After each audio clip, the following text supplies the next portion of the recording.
안녕하세요. 하루 필수 말씀 충전 하필 큐티 주종환입니다. 오늘 함께 나눌 하나님 말씀은 사무엘상 9장 26절에서 10장 16절까지 말씀입니다. 다음날 동틀 무렵에 사무엘이 지붕에서 사울을 깨웁니다. 일어나십시오. 발에다 드리겠습니다. 사울이 일어나니 사무엘은 사울과 함께 바깥으로 나갑니다. 이 성읍 끝에 이르렀을 때에 사무엘이 사울에게 저 종을 먼저 보내라고 이야기를 하면서 종이 한참 앞으로 나가서 둘만 남게 되었을 때에 사무엘이 다시 사울에게 하나님의 말씀을 들려드리겠으니 잠시 서 계십시오라고 이렇게 이야기를 합니다. 그래서 이 둘만의 시간이 장소가 주어졌을 때에 사무엘이 기름을 붓습니다. 사무엘이 기름병을 가져다가 사울의 머리에 붓고 그에게 입을 맞춘 다음에 이렇게 이야기를 합니다. 주님께서 그대에게 기름을 부으셔서 주님의 소유이신 백성을 다스릴 영도자로 세우셨습니다. 이렇게 선언을 합니다. 사무엘이 기름 붓는 행위를 하게 됨으로써 사울은 왕으로 기름 부음을 받게 됩니다. 근데 우리가 이제 주의 깊게 살펴볼 것들이 있어요. 그건 뭐냐면 사무엘이 기름병으로 기름을 부었다라는 사실이에요.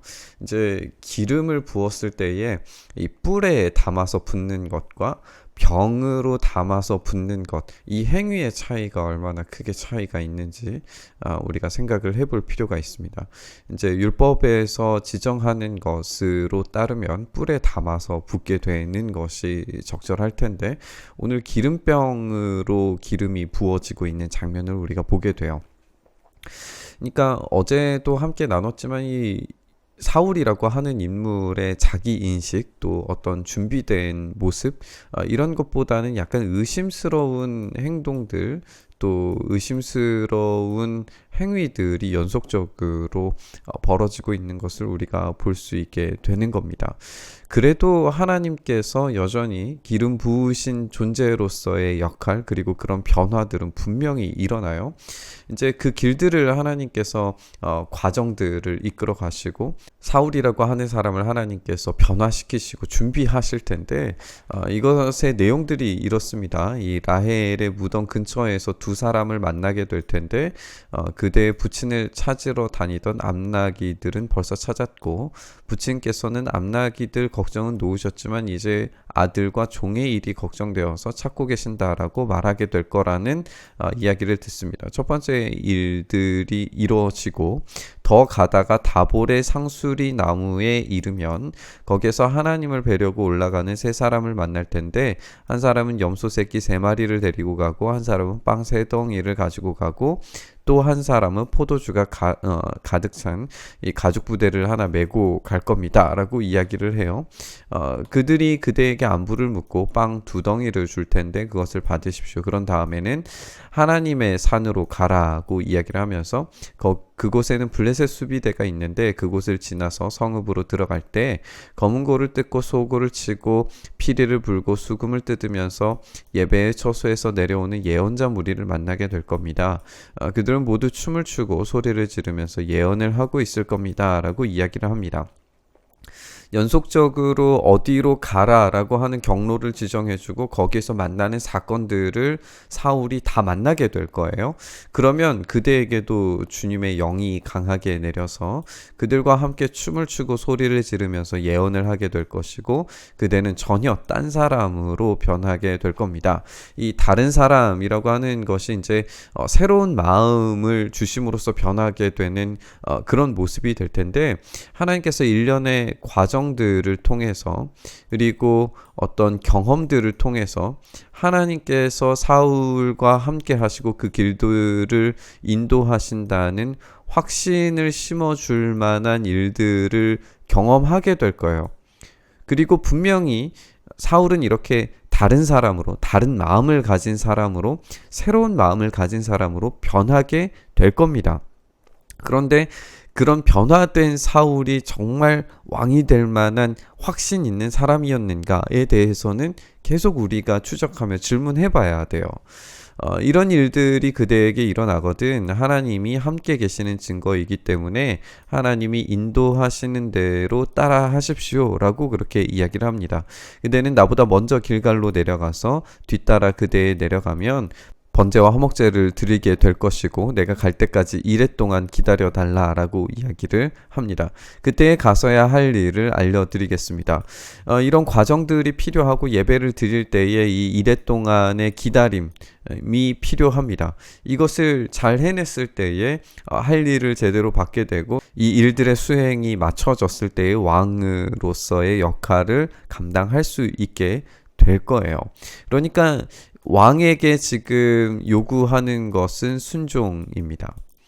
그리고 이 모든 길들을 하나님께서 확신 있게 이끌어 가신다라는 여러 가지의 증거들을 주실 겁니다. 이렇게 믿음과 확신을 가지고 순종했을 때에 하나님께서 사용하시는 왕이 될 거예요. 그것을 사울이 잘 해낼 수 있을 것인가? 를 우리가 계속 살펴봐야 합니다. 물론 이때는 성공한 것처럼 보여요. 사울이 사무엘에게서 떠나려고 몸을 돌이켰을 때에 하나님이 사울에게 새 마음을 주십니다. 새 마음을 주심으로써 이제 다른 사람이 되어서 이 일들을 수행할 수 있게 돼요. 그리고 사무엘이 말한 그 모든 증거들이 그날로 다 나타나게 됩니다. 이렇게 새로운 마음을 주셨을 때에 모든 것을 다 경험하는 확신 있는 믿음이 이에게 있었고 사울이 종과 함께 산에 이르자 예언자 무리가 그를 맞아 주어서 하나님이 영이 그에게 세차게 내리시니까 사울이 그들과 함께 춤추며 소리 지르며 예언을 하게 되는 어떤 믿음의 확신 그리고 변화 그리고 이에 대한 증거들이 차고 넘치는 것을 우리가 볼 수가 있어요. 그렇게 하나님께서 말씀하신 것들이 다 이루어지고 있습니다. 이전부터 그를 알던 모든 사람들이 보니 사울이 과연 예언자들과 함께 그렇게 예언하는 것이 아닌가. 그래서 그들이 기스의 아들에게 무슨 일이 일어났는가, 사울이 예언자가 되었는가 하고 말합니다. 사울은 지금 예언자로 부르심 받은 것이 아니라 왕으로서 부르심 받습니다. 왕이자 예언자로서의 역할을 과연 사울이 해낼 수 있을까가 질문이 되겠죠. 거기에 한 사람이 다른 예언자들은 어떻습니까? 그들의 아버지가 누구라고 생각합니까? 라고 묻기 때문에 사울마저도 예언자가 됐는가라는 속담이 생기게 됩니다. 사울이 예언자가 됐을 리가 없죠. 그런데 사울이 지금 예언을 하고 있단 말이에요.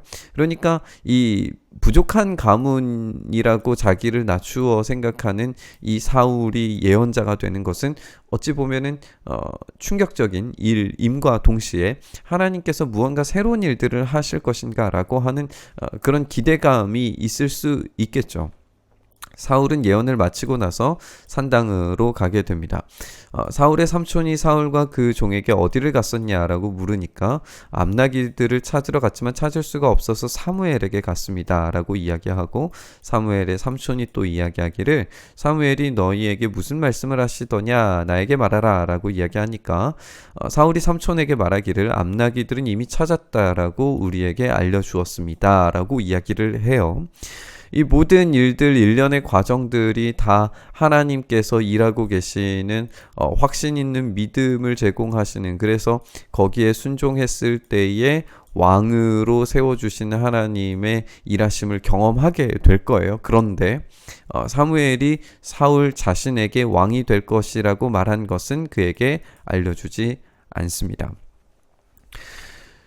왕이 될 거라고 하는 사실이 숨겨지는 것은 물론 다윗에게도 동일하게 나타나기는 할 겁니다. 그런데 오늘 이 장면에서 사울이 예언자가 된 것인가 아니면 왕이 되려고 하는 것인가 뭔가 불분명하고 그리고 자기 자신 스스로도 정말 내가 왕이 될 수 있을 것인가에 대해서 확신 있게 움직이지 못하는 사울의 모습을 우리가 발견을 할 수가 있습니다.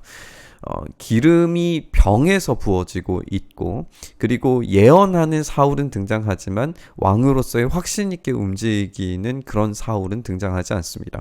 하나님께서 지금 사울의 인생을 그 여정을 인도하고 계심을 확신 있게 받아들이고 순종할 수 있는 그런 준비가 되어져 가는 다른 마음을 가진 것처럼 보이는데 그것이 더 큰 확신으로서 자기가 그런 확실한 정체성을 가진 사람으로서 사울이 등장하고 있지 않는 거예요.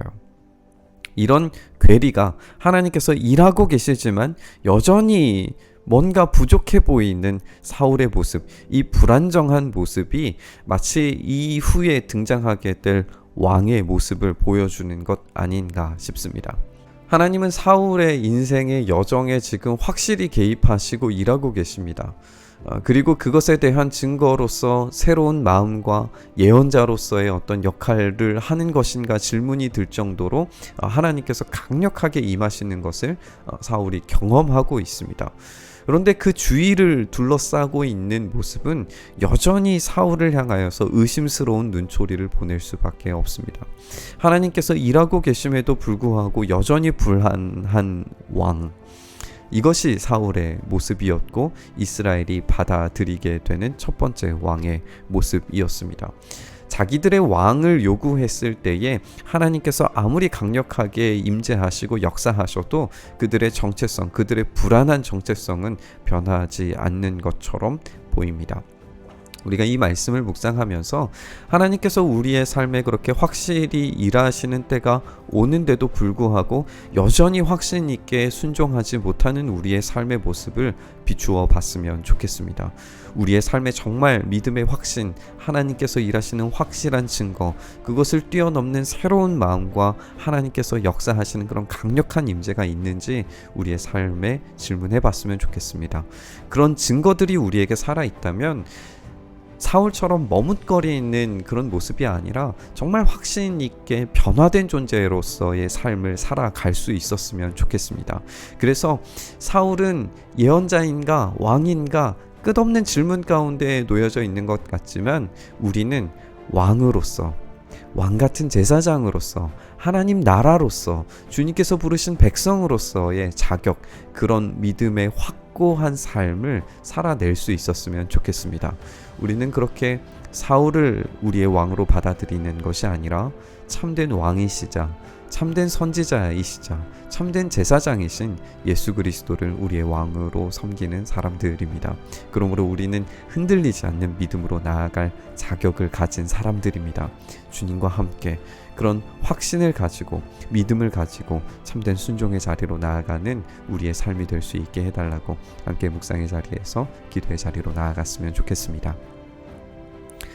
주님, 그렇습니다. 우리의 삶이 이런 믿음과 확신의 삶, 하나님께서 일하고 계신다는 확실한 증거들을 가지는 그런 증인의 삶을 살아갈 수 있도록 붙드시고 인도하여 주시옵소서. 머뭇거리고 불확실한, 부정확한 믿음의 모습으로 살아가는 것이 아니라 주님께서 주시는 확고한 말씀 위에서 온전한 믿음을 가지고 참된 순종을 가지고 우리 주님만을 유일한 왕으로 모시며 살아가는 우리의 삶이 되도록 주여 은혜 더하여 주시옵소서. 그렇게 우리의 삶 붙들어 주시기를 간절히 소망하며 우리 주님 예수님 이름으로 기도드리옵나이다. 아멘.